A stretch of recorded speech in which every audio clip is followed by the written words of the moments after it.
इंसान जो है बिना यीशु को कोई जीवन नहीं है। चाहे तुम मूर्ति पूजा करो, चाहे किसी भगवान को मानो, किसी को भी करो, हर ग्रंथ में, हर बाइबल में यीशु का नाम जरूर लिखा हुआ है। अगर आपके घर में पूजा या कथा होता है उसमें भी यीशु का ही नाम एक बार जरूर लिया जाता है। सर्वशक्तिमान परमेश्वर जो है, कहीं पे कोई एक श्लोक बताइए मुझे जहाँ पे यीशु का नाम लिया गया हो। अरे मेरे भाई, जो सर्वशक्तिमान परमेश्वर पिता परमेश्वर का नाम लिया जाता है। हाँ हाँ, तो बताइए वही है। वो पिता परमेश्वर कौन है, पता है आपको? पिता परमेश्वर जो सर्वशक्तिमान परमेश्वर यीशु का पिता था। वो सर्वशक्तिमान, उसका श्लोक बता सकते हैं अगर आप पढ़े हैं तो? देखिए, हमने अपना बाइबल पढ़ा है, मैंने उनकी ग्रंथ को नहीं पढ़ा है जो यहाँ मंदिरों के जो पुजारी लोग, जो पंडित लोग पढ़ते हैं। वो मनगढ़ंत है। क्योंकि देखो, आज मैं 2-3 साल से यीशु जी में हूँ, लेकिन इसके पहले मैं भी ऐसे लोगों मंदिरों में इधर उधर जाता था, पूजा कथा करवाता था, ठीक है। हाँ, तो उसमें सुनता था मैं जी, मैं उसमें सुनता था पंडितों का कथा करते हुए। लेकिन मेरा मानना यह है कि शायद बाइबल में, अपने हिंदुस्तान में जितने भी होंगे, शायद बाइबल में शायद बहुत सही बातें लिखा है कि नशा छुड़ाना, हर एक चीज, कोई नशा छुड़ाना पाप नहीं होता है। भाई, नशा छुड़ाने पे आप बताइए यीशु ने पहला चमत्कार क्या किया था? आपके यीशु ने पहला चमत्कार ही पानी से दारू बनाने का किया था, शराब बनाने का किया था और लोगों को पिलाने का काम किया था।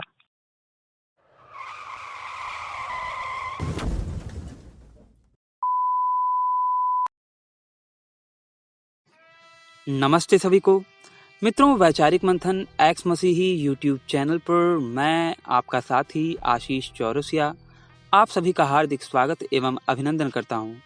मित्रों, आज जो चर्चा मैं आप लोगों के समक्ष लेकर आया हूं, उस चर्चा की भूमिका में मैं आपको बताना चाहता हूं कि मैं स्टार्टिंग में इन महोदय को, जो कि कन्वर्टेड ईसाई हैं, इनको पास्टर समझ रहा था, जबकि अभी ये पास्टर गिरी की पढ़ाई पढ़ रहे हैं और एक पास्टर के चेले हैं। तो इनसे जो बातचीत करवाने वाले हमारे बीच के जो सूत्रधार भाई हैं, उन्होंने इनके सामने स्थिति ये रखी थी कि वो कन्वर्ट तो होना चाहते हैं क्रिश्चियनिटी में, लेकिन मैं उन्हें कन्वर्ट होने से रोक रहा हूँ। तो इसीलिए ये पास्टर महोदय या फिर ये जो पास्टर गिरी की पढ़ाई पढ़ रहे हैं, ये मुझसे बात करने के लिए आतुर हो गए। और जब मेरी इनसे बातचीत हुई तो वो बातचीत बड़ी ही मज़ेदार हुई और मैं थोड़ा सा आवेश में था, क्योंकि उसी दिन थोड़ा सा चुनाव का माहौल चल रहा था और बीजेपी को बहुत ही अल्पमत मिला था। बीजेपी को यूपी में बहुत कम सीटें मिली थी, जिस वजह से मेरा दिमाग थोड़ा सा डिस्टर्ब चल रहा था। तो उसी आवेश में मैंने इनसे बातचीत करी थी। तो वही बातचीत आज मैं आप लोगों के समक्ष रख रहा हूँ। आप सब भी सुनिए एवं निर्णय लीजिए।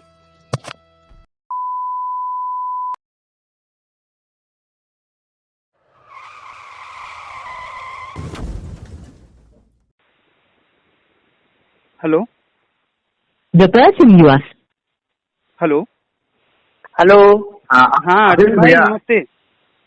हाँ भाई नमस्कार सभी को। मुझे बात करिए पास्टर जी से। अच्छा, पास्टर जी लाइन पे हैं? जी हाँ भाई बोलिए, आप क्या पास्टर जी मतलब पूछना चाहते हैं? पास्टर जी नमस्ते। हाँ नमस्कार नमस्कार। पास्टर जी कब से, मतलब आप कब से पास्टर, मतलब के पास्टर हैं आप? मतलब कि मैं कब से प्रभु को मानता हूँ, यीशु मसीह में कब से आया हूँ, है ना? हाँ जी, हाँ जी। मैं यीशु मसीह को मानते हुए मुझे कम से कम 3 से 4 साल हो गए हैं। और मैं इस समय जहाँ पे हूँ, मैं काफी दूर पे हूँ, समझ लो कि मैं अमृतसर में हूँ, पंजाब एरिया में। तो पूछिए आपको क्या दिक्कत क्या है? दिक्कत ये है पास्टर जी के क्रिश्चियनिटी की, ठीक है, मुझे कोई एक ऐसी अच्छाई बताइए जिससे कि दुनिया का प्रत्येक व्यक्ति लाभ उठाया हो और उसके लिए कोई बाइंडिंग ना रही हो कि भैया इसके लिए तुम्हारा ईसाई बनना जरूरी है। सबसे पहले ये है कि इसमें ईसाई बनना जरूरी नहीं है, हमको ईसाई ही बनना है। प्रभु जो आया था, मतलब ये ईसाई बनने से तात्पर्य, मैं आपको बता दूं पास्टर जी, मैं अपनी बात क्लियर कर दूं आपको कि ईसाई बनने से तात्पर्य मतलब कि प्रभु यीशु को मानना, उस पर विश्वास करना, ये ईसाई बनना होता है मेरे नजरिए से, ठीक है? अच्छा, आप अपने नजरिए से चलिए, मैं आपकी बात एक बताता हूँ। जैसे कि आप कह रहे हो कि विश्वास करना ही, उसमें यीशु को मानना और विश्वास करना, यानी कि एक क्रिश्चियन बन गए, मतलब, है ना? ईसाई मैंने कहा, क्रिश्चियन नहीं कहा। क्रिश्चियन ईसाई में ही आता है, ठीक है। नहीं, अगर आप देखें तो मोहम्मद को मानने वाला मोहम्मदी होता है, उसी प्रकार से ईसा को मानने वाला ईसाई होता है। ईसाई वही होता है कि जो लोग कहते हैं क्रिश्चियन, लेकिन ईसाई ही मान लो, ठीक है। क्रिश्चियन तो देखेंगे आप तो सेंट क्रिस्टोफर जो थे, सेंट क्रिस्टोफर जो थे, उनके द्वारा जो धर्म निकाला गया था उसे क्रिश्चियनिटी बोला जाता है ना, क्रिश्चियन। चलिए ठीक है, आपकी बात को मानते हैं, लेकिन सेंट क्रिस्टोफर के नाम से मेरी बात सुनिए, जो यीशु था ना, ये कोई धर्म बदलने और कोई धर्म का नहीं था। ये मैं मानता भी हूँ भाई, पास्टर जी मेरी बात सुनो। चलो अच्छी बात है, मानते हो आप, विश्वास करते हो, अच्छी बात है, मानते हो। देखिए इंसान जो है बिना यीशु को कोई जीवन नहीं है। चाहे तुम मूर्ति पूजा करो, चाहे किसी भगवान को मानो, किसी को भी करो, हर ग्रंथ में, हर बाइबल में यीशु का नाम जरूर लिखा हुआ है। अगर आपके घर में पूजा या कथा होता है उसमें भी यीशु का ही नाम एक बार जरूर लिया जाता है। सर्वशक्तिमान परमेश्वर जो है, कहीं जैसे कोई एक श्लोक बताइए मुझे जहाँ पे यीशु का नाम लिया गया हो। अरे मेरे भाई, जो सर्वशक्तिमान परमेश्वर पिता परमेश्वर का नाम लिया जाता है। हाँ हाँ, बताइए, वही है। वो पिता परमेश्वर कौन है, पता है आपको? पिता परमेश्वर जो सर्वशक्तिमान परमेश्वर यीशु का पिता था, वो सर्वशक्तिमान, उसका श्लोक बता सकते हैं अगर आप पढ़े हैं तो? देखिए, पढ़ने वाली बानी श्लोक जो है, हमने अपना बाइबल पढ़ा है, मैंने उनकी ग्रंथ को नहीं पढ़ा है, जो यहाँ मंदिरों के जो पुजारी लोग, जो पंडित लोग पढ़ते हैं। वो मनगढ़ंत है। मेरा मतलब मैंने उसको नहीं पढ़ा है, ठीक है। मैंने अपना बाइबल को पढ़ा है, उसमें जो बातें लिखी हुई है ये बातें हैं, ठीक है। लेकिन उसमें जो सत्य बात है, क्योंकि देखो आज मैं 2-3 साल से यीशु जी में हूँ, लेकिन इसके पहले मैं भी ऐसे लोगों मंदिरों में इधर उधर जाता था, पूजा कथा करवाता था, ठीक है। हाँ, तो उसमें सुनता था मैं जी, मैं उसमें सुनता था पंडितों का कथा करते हुए।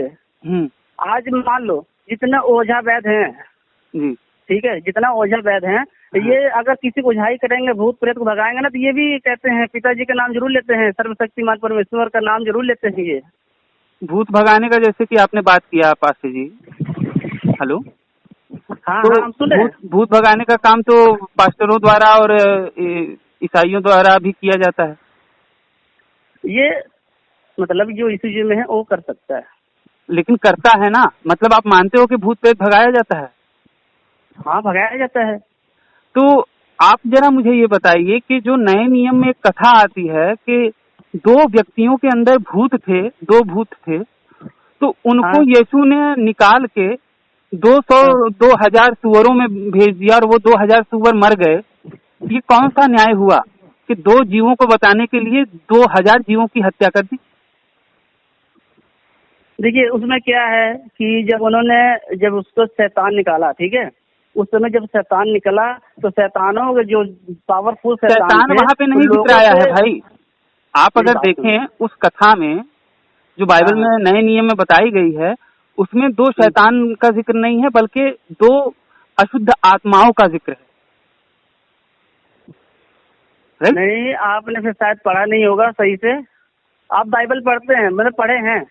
हाँ जी, तो बाइबल पढ़े हैं, तो बाइबल में ऐसे कोई शब्द नहीं है जो, मतलब बाइबल का ऐसा कोई शब्द मतलब नहीं है जो इंसान पूरा जानता हो। अगर आप बाइबल पढ़े हैं तो आप बाइबल के मतलब को समझ सकते हैं। उसमें सारा हर चीज लिखा हुआ उसमें। आप बता सकते हैं पास्टर जी कि बाइबल का मतलब क्या है? बाइबल का मतलब, बाइबल पवित्र है।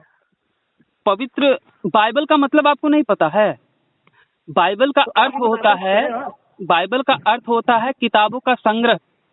जैसे कि Bible, Genesis, Exodus, Leviticus, Number, Deuteronomy, Joshua, ये सारी किताबें थी अलग अलग। इनको बाद में सम्राट कॉन्स्टेंटाइन की सभा में, द काउंसिल ऑफ नाइसिया में एकत्रित करके एक किताब की शक्ल दी गई, जिसको कि बाइबल बोला गया, जिसका मतलब होता है किताबों का संग्रह। अच्छा, ठीक है। तो उस हिसाब से देखा जाए तो वो सारी चीजें हैं। और जहाँ तक रही बात अशुद्ध आत्माओं की, तो उस पे आप बताएं मुझे कि कैसे भैया 2 लोगों को बचाने के लिए, 2 जीवों को बचाने के लिए 2000 जीवों को मार डाला। शैतान जो था वो उसमें से जो निकाला गया, उसमें शैतान का जिक्र ही नहीं है प्यारे पास्टर जी। शैतान था पास्टर नहीं मेरे भाई। देखिए पास्टर मैं नहीं हूँ, लेकिन पास्टर का चेला जरूर हूँ। देखिए अभी आपने बात ये कहा है था ना, कि भैया आप पास्टर हैं पास्टर जी। पास्टर नहीं हैं हम, ठीक है, लेकिन पास्टर के चेले हैं, प्रार्थना करते हैं, लोगों के लिए दुआएं करते हैं। हाँ ठीक? मैं ये नहीं कह रहा कि मैं आपको बातों को, सवालों का जवाब नहीं दूंगा।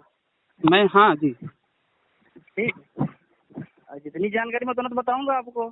आशीष आशीष भैया, चलिए ठीक है, मैं नहीं, आपसे नहीं। एक सवाल पूछता हूँ। पहले नंबर मेरी बात सुनिए कि जैसे कि ये देखिए, इन भाई का मतलब क्या है कि अगर ये विश्वास कर रहे हैं तो आप इनको क्या कहना चाहते हैं, ये बताओ। मैं कह रहा हूँ कि विश्वास करना है, लेकिन सबसे पहले विश्वास ज्यादा आवश्यक होता है कि ज्ञान ज्यादा आवश्यक होता है? मतलब ज्ञान या विश्वास? ज्ञान और विश्वास में सबसे ज्यादा आवश्यक कौन होता है? आपके यहाँ पे क्रिश्चियनिटी में या फिर बाइबल में, ये ईसाईयत में कहा जाता है कि विश्वास करो, राइट? विश्वास आपके यहाँ पे सर्वोपरि है, जबकि हिंदू धर्म में या फिर हमारे धर्मशास्त्रों में, हमारी संस्कृति में ये बोला जाता है कि सबसे पहले ज्ञान प्राप्त करो। असतो माँ सद्गमय तमसो माँ ज्योतिर्गमय, कि भैया मुझे अंधकार से प्रकाश की ओर लेके चलो, मुझे अज्ञान से ज्ञान की ओर, मतलब कि ज्ञान की ओर लेके चलो। तो ज्ञान होना ज्यादा आवश्यक है कि विश्वास होना ज्यादा आवश्यक है? देखिए, अगर आप किसी भी चीज के बारे में, किसी चीज में हिल रहे हैं तो उसके पहले भाई ज्ञान होना जरूरी है। बिल्कुल, बिना ज्ञान के विश्वास नहीं किया जा सकता। हाँ, तो इसीलिए ना, देखो जरूरी नहीं है कि आप विश्वास करें, विश्वास नहीं होता है, ज्ञान ही विश्वास होता है। नहीं, आप किसी ज्ञान चीज की से ही जानकारी विश्वास होता है ले, पास्टर जी। जानकारी। ज्ञान से ही विश्वास होता है, ज्ञान ही विश्वास नहीं होता। वही चीज अगर आप ज्ञान लेंगे तो ज्ञान के द्वारा ही आपको विश्वास होना शुरू हो जाएगा कि हाँ सत्य में ये सत्य है या हाँ। नहीं सत्य है। तो ठीक है? अगर ज्ञान की ही बात करेंगे तो देखा जाए बाइबल को या फिर क्रिश्चियनिटी को देखा जाए तो क्रिश्चियनिटी का जो यहोवा परमेश्वर है वो तो हमें ज्ञान देना ही नहीं चाहता था। तो ज्ञान देने के लिए फिर उन्होंने ही भेजा था यीशु जी को।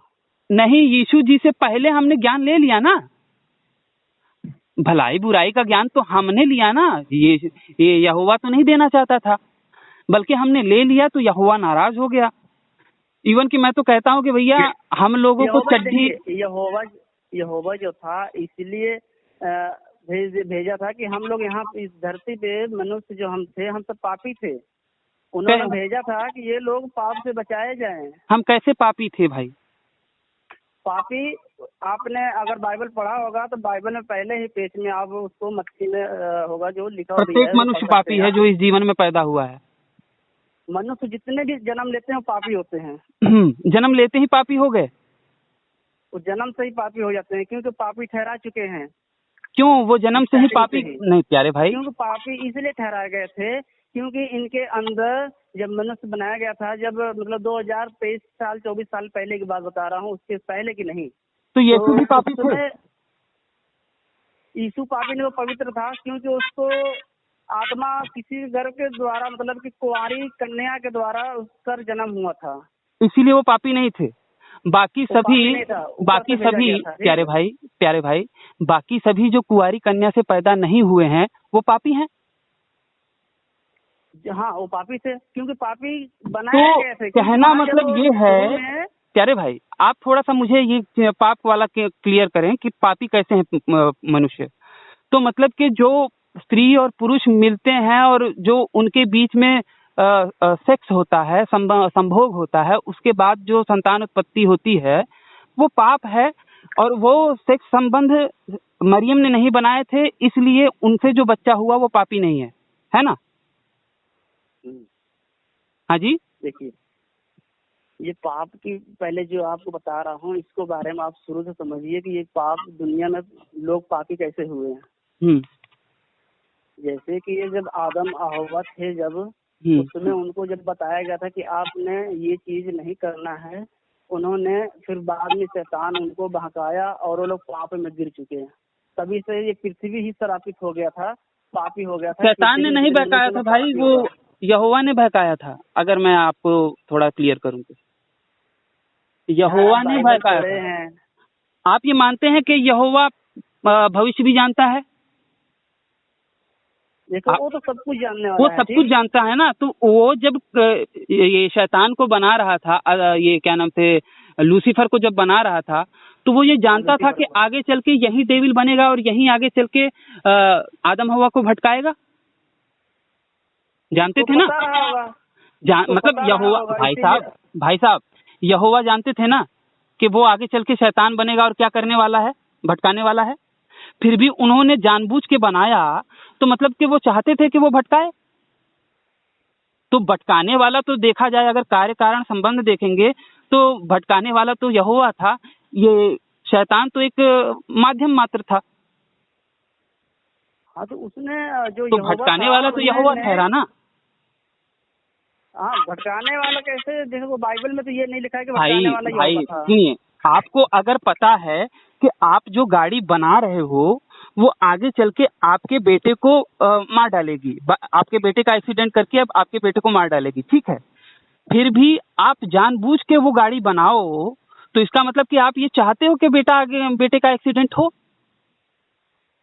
तो बेटे के एक्सीडेंट का कारण तो आप बने, क्योंकि आपने वो गाड़ी जानबूझ के बनाई जो आपके बेटे का एक्सीडेंट करने वाली है।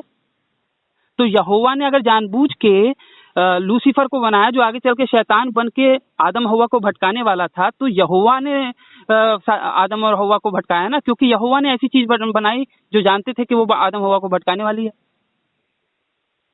देखो, हम लोग जो है बाइबल पढ़ते हैं, बाइबल में तो ये मैंने नहीं पढ़ा है, ठीक है, लेकिन मैंने बाइबल जेनेसिस में है भाई, जेनेसिस में है। आप पहला ही अध्याय पढ़िए, पहला दूसरा अध्याय पढ़ना शुरू कीजिए, देखिए उसमें पता है, सीधे सीधे लिखा है।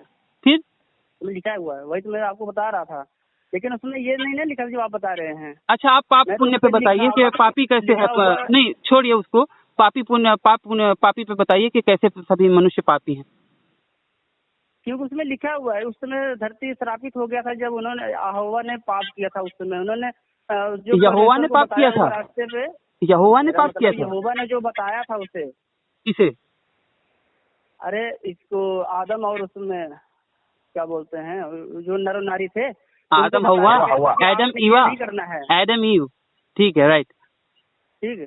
हाँ, तो हाँ। उनको बताया गया था कि आप यहाँ रहिए, आप मतलब कि आपको ऐसा नहीं करना है। उन्होंने लेकिन दूसरों को बातों में आके उन्होंने वही काम किया, और फिर वो लालच में आ गए। लालच यानी एक पाप होता है। अरे भाई, उसमें भी तो यहोवा की गलती थी।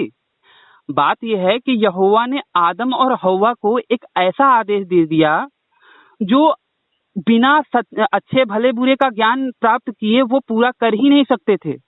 किसकी बात मानना भला है, किसकी बात मानना बुरा है, शैतान की बात मानना भला है कि यहोवा की आज्ञा मानना बुरा है, ये ज्ञान तो उन्हें दिया ही नहीं था यहोवा ने, और एक ऐसा आदेश दे दिया जो कि वो बिना भले बुरे का ज्ञान जाने कर ही नहीं सकते थे। समझ रहे हैं बात को? अगर आपका बेटा है, सुनिए भाई, अगर आपका बेटा है, आपके बेटे को आपने गाड़ी चलाना नहीं सिखाया है, और एक दिन आप उसको गाड़ी की चाबी दे दी और बोले कि भैया जाके गाड़ी चला, और उसने एक्सीडेंट कर दिया, तो आप बेटे को सजा दो कि भैया तूने तो गाड़ी खराब कर दी, गाड़ी को तोड़ दिया। लेकिन गलती तो आपकी है ना, क्योंकि आपने तो बेटे को गाड़ी से चलाना सिखाया ही नहीं। तो उसी प्रकार से यहोवा ने भले बुरे का ज्ञान तो आदम और हवा को दिया नहीं था, और एक ऐसा आदेश दे दिया जो कि आदम और हवा बिना भले बुरे के ज्ञान को जाने पूरा कर ही नहीं सकते थे कि भैया शैतान की बात मानना भला है कि बुरा है। वो तो जानते ही नहीं थे, उन्होंने पूरा कर दिया, क्योंकि भले बुरे का ज्ञान तो उनको था नहीं। तो मेरा कहने मतलब ये है, जब आपको बाइबल के बारे में इतनी जानकारी है तो आप जानकारी और इकट्ठी करिए ना। इकट्ठी किया हूँ, आप पूछिए मुझसे। तो मुझे पूछने की जरूरत है? Bible, Genesis, Exodus, Leviticus, Number, Deuteronomy, Joshua, Mark, मत्ती, ल्यूक, जॉन, नए नियम में पूछिए मुझसे। आप पढ़े हैं ना?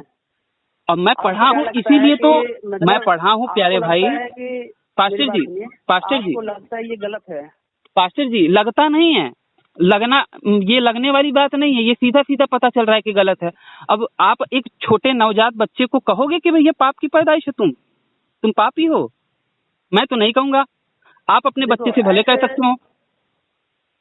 अच्छा, आपने ये बताया हिंदू ग्रंथ में आपने क्या देखा? हिंदू मतलब क्या होता है? सबसे पहले तो आपको ये समझना पड़ेगा कि हिंदू क्या होता है। मतलब जो हिंदू छोड़ो, मतलब ये जो मंदिरों का, जो पंडितों लोगों का जो ग्रंथ रखा हुआ है, मंदिर की मैं बात ही नहीं कर रहा। मंदिर की बात करेंगे तो फिर मैं ये चर्च पे आऊंगा। चर्च में क्या क्या होता है, बच्चों का बताइए, अगर आप चाहें मतलब प्यारे भाई अगर आप मंदिरों की बात करेंगे तो मैं चर्च की बात करूंगा कि भैया तब आपको बताना पड़ेगा कि पास्टर लोग क्यों बच्चों का शोषण करते हैं, ननों का करते हैं, क्यों करते हैं। मैं यही तुमसे पूछ रहा हूँ कि ये बताइए कि बाइबल अच्छी है या गणित अच्छी है? बस क्या गणित अच्छी है? मेरा मतलब कि भैया ये अच्छी है या बाइबल अच्छी है? मेरा मानना है ना कि बाइबल मानवता के लिए बहुत ही बेकार है, क्योंकि इसमें मानवों के लिए, मानवों के उद्धार से संबंधित कोई बात नहीं मुझे दिखती कि हाँ भैया इससे मानव का बहुत बड़ा कल्याण हो जाए। ठीक है, बाइबल में जो शिक्षाएं हैं, बाइबल में अगर बाइबल की शिक्षाएं बहुत ही अच्छी होती, ठीक है, बाइबल की शिक्षाएं व्यक्ति का चरित्र निर्माण करती, तो बाइबल को मानने वाले दुनिया में सबसे ज्यादा जहाँ पे लोग हैं, जो देश हैं जहाँ पे सबसे ज्यादा बाइबल को पढ़ा और माना जाता है, वहाँ के लोगों का सामाजिक पतन ना होता रहता, वो लोग सबसे ज्यादा नशे में लिप्त ना होते, वहाँ के लोगों में सबसे ज्यादा तलाक दर और बच्चों के प्रति हिंसा और व्यभिचार इस तरीके की घटनाएं ना होती, अगर बाइबल की शिक्षाएं इतनी अच्छी होती और सबसे ज्यादा जहाँ पे बाइबल को मानने वाले लोग हैं वो अगर इस तरीके से गलत काम ना करते रहे होते। लेकिन मेरा मानना यह है कि शायद बाइबल में अपने हिंदुस्तान में जितने भी होंगे, शायद बाइबल में शायद बहुत सही बातें लिखा है कि नशा छुड़ाना, हर एक चीज, नशा छुड़ाना पाप नहीं होता है। भाई नशा छुड़ाने पे आप बताइए यीशु ने पहला चमत्कार क्या किया था? क्या किया था? आप ईसाई लोग बहुत कहते हो कि भैया यीशु ने क्या नाम से यीशु को मानने लगे तो नशा छूट गया, ये वो टेस्टिमनी में भी मैंने देखा है, लेकिन आपके यीशु ने पहला चमत्कार ही पानी से दारू बनाने का किया था, शराब बनाने का किया था और लोगों को पिलाने का काम किया था। पता है आपको? हाँ, लेकिन दारू उसमें नहीं लिखा था, मदिरा दारू लिखा था। आप अंग्रेजी पढ़े हैं? अंग्रेजी में देखिए वहाँ पे वाइन शब्द आया है, वाइन का मतलब क्या होता है आप देख लीजिए। वाइन हाँ, वाइन जानता हूँ, वाइन चढ़ता है ना। और जो वाइन आपको कहेंगे कि अगर आप कहेंगे कि भैया वो शराब नशा वाला नहीं होता, तो वही वाइन है जो वाइन बाइबल में लिखा है ना, यीशु ने पानी से वाइन बनाया था, वही वाइन का शब्द आया है उस जगह भी जहाँ पे लूत अपनी बेटियों को के साथ गर्भवती करता है और वही वाइन पी के, और वही वाइन शब्द आया है वहाँ पे भी जहाँ पे ये जो नोहा था वो दाख रस पी के, वहाँ पे शब्द आया है वाइन, वाइन को पी के अपनी बारी में, अपनी झोपड़ी में निर्वस्त्र होके नाचने लगा था। तो भैया जाहिर सी बात है वो नशे वाली चीज ही है, और नशे वाली चीज तो सबसे पहले यीशु करवा रहे हैं, पानी से शराब बना के लोगों को पिला रहे हैं। तो भैया कैसे माना जाए कि भैया क्रिश्चियनिटी बड़ा शराब छुड़वाती है? आप विदेशों में देखें तो वहाँ पे वहाँ का कल्चर है कि खाने के बाद वहाँ पे लोग शराब पीते हैं। चलो वहाँ का कल्चर है ना, अपने हिंदुस्तान का तो नहीं है। तो हिंदुस्तान का इसलिए नहीं है क्योंकि यहाँ पे हिंदू धर्म को माना जाता है ना, यहाँ पे हमारी संस्कृति सभ्यता को माना जाता है, जहाँ पे काम क्रोध मद लोभ सभी का वर्जना किया गया है। इस समय तो बहुत सारे, मतलब कि यीशु को मानने वाले तो बहुत सारे हो गए हैं। हाँ हो गए हैं, तो भैया हो गए हैं, ज्यादा संख्या हो गई तो अच्छा हो गया। कोरोना के केसेस ज्यादा मिल रहे थे तो अच्छा हो गया था क्या कोरोना? मेरे तरफ से तो बहुत ही अच्छा हुआ। आप बताइए एक अच्छाई मुझे बाइबल की ये क्रिश्चियनिटी की बता दीजिए जिससे सारी मानवता के लोगों ने फायदा उठाया हो। सारा देखो, मैं दुनिया का नहीं बता सकता हूँ। अरे तो फिर एक अच्छाई तो बताइए। जो है ना अच्छाई उसकी ये है भाई, सुनिए सुनिए मेरी बात सुनिए, एक पार्टिकुलर व्यक्ति को अगर फायदा पहुंच रहा है किसी चीज से तो इसका मतलब ये नहीं कि वो चीज अच्छी हो जाए। हो सकता है कि एक सांप का जहर होता है किसी विशेष रोग से ग्रसित व्यक्ति को बहुत फायदा पहुंचा दे, तो इसका मतलब ये नहीं कि सांप का जहर सबके लिए अच्छा हो गया। उसी प्रकार से अगर आपको केवल बाइबल से फायदा हो रहा है, क्रिश्चियनिटी से फायदा हो रहा है, तो इसका मतलब ये नहीं कि सारी दुनिया को क्रिश्चियनिटी बहुत अच्छी है। आप पास्टर हो, पास्टरगिरी करके पैसा वैसा कमा रहे होगे, या फिर जो भी आपको वो मिल रहा होगा राशन पानी, जो भी चावल वावल मिलता होगा। मंदिरों की तरह पुजारी नहीं है कि यहाँ मंदिरों के पुजारी, हाँ वो तो पाखंडी है ही। चलो मैं मान लिया, वो करना है भाई साहब मैं मान लिया कि मंदिरों के पाखंडी। पास्टर भी, मेरी बात सुनो, हाँ पास्टर भी आजकल ना बहुत तरीके के हैं, ठीक है। कुछ लोग हैं बिल्कुल जो सत्य हैं, बाकी कुछ लोग हैं जो खब्बू भी हैं। तो सत्य बात कीजिए ना, मुझे सत्य वालों की बताइए, कौन सा पास्टर है जो कि ये नहीं मानता क्या कि हाँ यीशु ने शराब पिलाया था? अब देखिए वो बात ठीक है, ठीक है, उन्होंने दाख रस बनाया था। दाख रस का क्या मतलब है? अंग्रेजी में वहाँ पे अंग्रेजी टेक्स्ट देखिए तो वाइन शब्द आया है वहाँ पे। ठीक है, वाइन शब्द ठीक है, वाइन चढ़ता है उनके लिए, ठीक है, हाँ, लोग चढ़ाते भी हैं, ठीक है। हाँ, तो वाइन का मतलब वही होता है। तो आप किसी भी डिक्शनरी में, ऑक्सफोर्ड की डिक्शनरी में, किसी भी डिक्शनरी में देखिए तो वाइन का शब्द शराब ही आता है। तो आप तो कह रहे थे कि नशा मुक्ति करवाते हैं, ये करवाते हैं, ये अच्छाई बता रहे थे। सही है, हमारे घरों में भाई शराब पिलाने वाला, पानी से शराब पिलाने वाला शराब कैसे छुड़वा सकता है? आप मुझे जरा बताइए यार। नशे पत्तियां को छोड़ेंगे तो पवित्र आत्मा हमारे जीवन में काम करेगी। पवित्र आत्मा कैसे? जीवन में उस समय वो जो थे ना, पवित्र आत्मा का तात्पर्य क्या है? आप पवित्र आत्मा को क्या समझते हैं?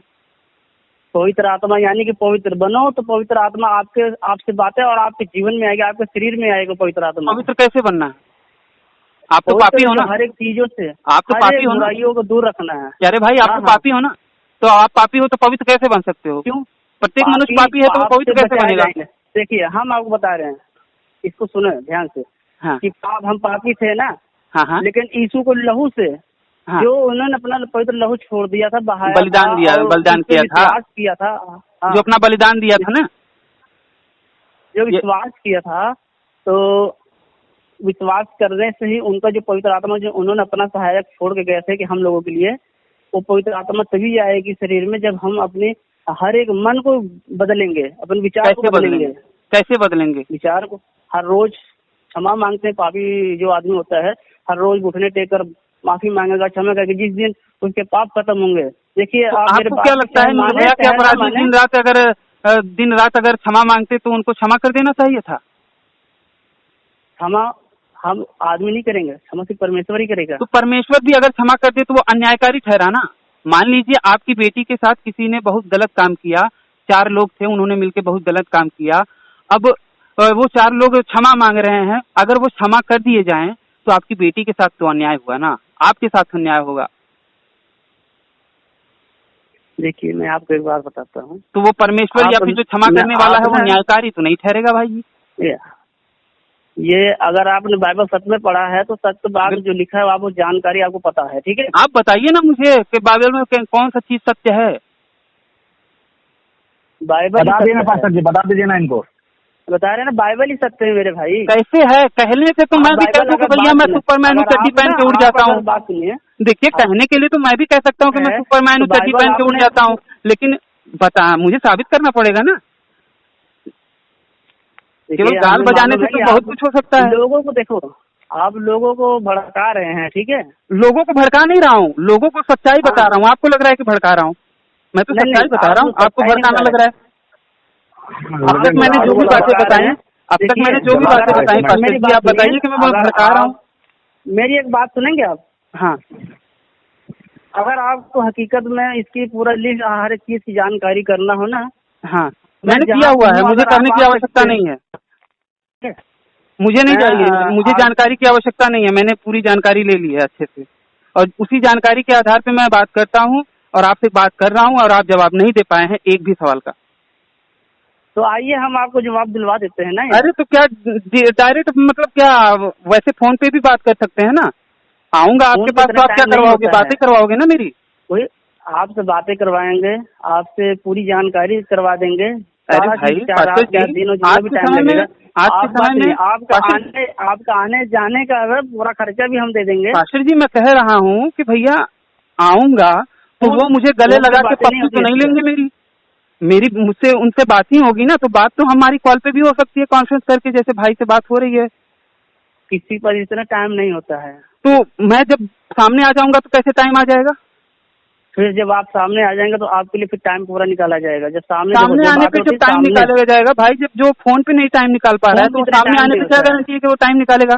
देखो, फोन पे इतना नहीं टाइम होता है भाई मेरे, नहीं होता है। सिंपल सी बात है, जिस काम के लिए, देखिए विषय हमारा, पास्टर जी, विषय हमारा क्रिश्चियनिटी पे सच क्या है और झूठ क्या है, यही होगा हमारा विषय बात करने का। तो वही विषय चाहे जहाँ पे भी रहे, जिस कंडीशन में रहे, अगर मैं सच्चा हूँ तो मैं किसी भी कंडीशन में बात करूंगा। लेकिन आप तो कह रहे हो कि नहीं भैया वहाँ पे आओ, टर्म एंड कंडीशन, मतलब आपको ज्यादा नहीं है। बात यह है पास्टर जी, बात यह है कि अगर आप फोन पे एक भी सवाल का जवाब दे दिए होते ना, तो मैं खुशी खुशी आपके पास आने को तैयार होता कि भैया हाँ जानकारी है, जवाब मिलेगा मुझे। लेकिन एक भी सवाल का जवाब दे नहीं पा रहे आप। आप मतलब आपको जानकारी नहीं मिली ना? मुझे जो तो जानकारी मिली, मुझे जानकारी मिली, क्या मिली कि आपको जानकारी नहीं है, यही जानकारी मुझे मिली। हाँ, तो आपको जानकारी करना भी बहुत जरूरी है, और भी जानकारी ये करना जरूरी है। अगर मैं नहीं बता पाया तो आपको जानकारी करनी चाहिए और अच्छी तरह से करनी चाहिए। हाँ, तो अभी आपको आ जाना चाहिए। हाँ, जाऊंगा जब मुझे ये उम्मीद रहेगी कि भैया आप किसी कोचिंग में जाने की सुनिए पास्टर जी, पूरी जानकारी मिलेगी। सुनिए तो पास्टर जी, जो बोलते हैं, मेरी बात सुनिएगा। बाल वाला बोलते हैं, बुरा बाल वाला, बुरा बाल, बुरा भाव, ये वाला बोलते हैं हमको। आप कौन? हमेशा। अरे नहीं, वो देखिए, हाँ एक बात और देखिए भाई, चलिए उसकी बात छोड़िए जानकारी की। अब ये भाई अगर विश्वास कर रहे हैं तो आप इनको क्यों मना कर रहे हैं? नहीं, तो मैं इनसे पूछूंगा ना कि ये विश्वास क्यों कर रहे हैं। विश्वास पहले होना चाहिए कि ज्ञान होना चाहिए पहले, जो हमारी संस्कृति सभ्यता बताती है। वो ठीक है, यानी कि भाई लोगों को आप मतलब कि मेरा मानना ये है, मैं इनसे यही कहूंगा, आप इनको कन्विंस कीजिए, मैं इनको कन्विंस करता हूँ। दोनों जन का जिसकी बातें इनको कन्विंसिंग लगेंगी उसी की बात को मानेंगे अभी अभी, ठीक है? देखिए मैं इनसे कहता हूँ,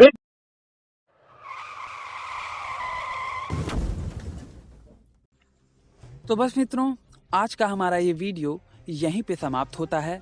अगर ये बातचीत आप लोगों को पसंद आई हो तो इसे कम से कम 5 मिनट का समाधान देते हुए अपने मित्र मंडली में शेयर अवश्य करें। हो सकता है आपके एक शेयर से हमारा कोई भाई या बहन इनकी सच्चाई से अवगत हो जाए और भटकने से बच जाए। अगर आप सामर्थ्यवान हैं और मुझे मेरे इस कार्य में सहयोग करना चाहते हैं तो स्क्रीन पर दिख रहे QR कोड पर आप मुझे सहयोग कर सकते हैं। और अंत में चलते चलते आपसे यही निवेदन करना चाहूँगा कि देखिए, बाकियों के लिए तो जन्नत और जहन्नुम है, परंतु आपको पुनः इसी धरती पर आना है। तो इस धरती माँ की रक्षा के लिए अपने जीवन काल में प्रतिवर्ष एक पेड़ अवश्य लगाएं। इस वीडियो को अंत तक देखने के लिए आप सबका बहुत बहुत धन्यवाद। नमस्ते जी, जय श्री राम, हर हर महादेव, जय माँ भारती। आपने यीशु को क्रॉस पे लटकते हुए देखा था, फिर भी तो विश्वास कर रहे हो? यीशु अंधविश्वासी तो आप हो। लेकिन मैंने यीशु को ना अपने सामने देखा है। क्या अपने सामने देखा है? ये तो बकलोली है भाई। यीशु को मैंने अपने सामने देखा है। और बात सुनो, यीशु ने मेरे पाप को क्षमा किया, इसने स्वयं मेरे से खुद कहा है। हाँ, मुझसे भी खुद कहा है। यीशु ने मुझसे भी आके कहा था कि सब